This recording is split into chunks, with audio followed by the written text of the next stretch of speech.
କେନ୍ଦ୍ରାପଡ଼ା ବାରିମୂଳର ସାରଥୀ ଆଶ୍ରମ ପୁଣି ହୋଇପାରେ ଚଳଚଞ୍ଚଳ। କାରଣ ଦୀର୍ଘ 9 ବର୍ଷ ପରେ ପୁଣି ଆଶ୍ରମକୁ ଫେରିପାରନ୍ତି ସାରଥୀ। ବାରିମୂଳ ଆସିବା ପାଇଁ ସାରଥୀଙ୍କୁ ହାଇକୋର୍ଟ ସର୍ତ୍ତମୂଳକ ଭାବେ ଅନୁମତି ଦେଇଛନ୍ତି।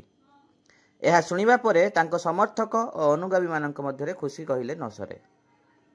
ବାରିମୂଳର ଲୋକେ କହିଛନ୍ତି ସାରଥୀ ବାବା ତାଙ୍କ ଘରକୁ ଆସିବେ, ଏଥିରେ କିଛି ସମସ୍ୟା ନାହିଁ। ଆଶ୍ରମ ବାଟ ଦେଇ ଯିବେ ବାବା। ଆଶ୍ରମ ଭିତରକୁ ଯିବାରେ ତାଙ୍କୁ କିଏ ରୋକିବ? ସାରଥୀ ବାବା ଭୁଲ କରିନଥିଲେ, ବରଂ ତାଙ୍କୁ ଫସାଇ ଦିଆଯାଇଥିଲା ବୋଲି ଅନୁଗାମୀମାନେ କହିଛନ୍ତି। ଗତ 9 ବର୍ଷ ହେଲାଣି ଏହି ଆଶ୍ରମରେ କଥାକଥିତ ସାରଥୀ ବାବା ଓରଫ ସନ୍ତୋଷ ରାଉଳଙ୍କ ପାଦ ପଡ଼ିପାରିନି। 2015 ଅଗଷ୍ଟରେ ଧର୍ମ ନାଁରେ ବେଭିଚାର ଚଳାଇବା ଅଭିଯୋଗରେ ସାରଥୀଙ୍କୁ ଗିରଫ କରି ଜେଲ ପଠାଇଥିଲା ପୋଲିସ। ସେବେଠାରୁ ବାରିମୂଳ ଆଶ୍ରମ ସାରଥୀ ଓ ତାଙ୍କ ଅନୁଗାମୀମାନଙ୍କ ପାଇଁ ବନ୍ଦ ହୋଇ ରହିଛି।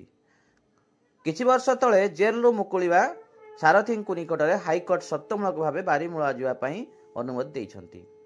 ତାଙ୍କ ଭାଇଙ୍କ ସ୍ୱାସ୍ଥ୍ୟାବସ୍ଥାକୁ ଦୃଷ୍ଟିରେ ରଖି କୋର୍ଟ ସର୍ତ୍ତମୂଳକ ଗସ୍ତ ଅନୁମତି ଦେଇଛନ୍ତି।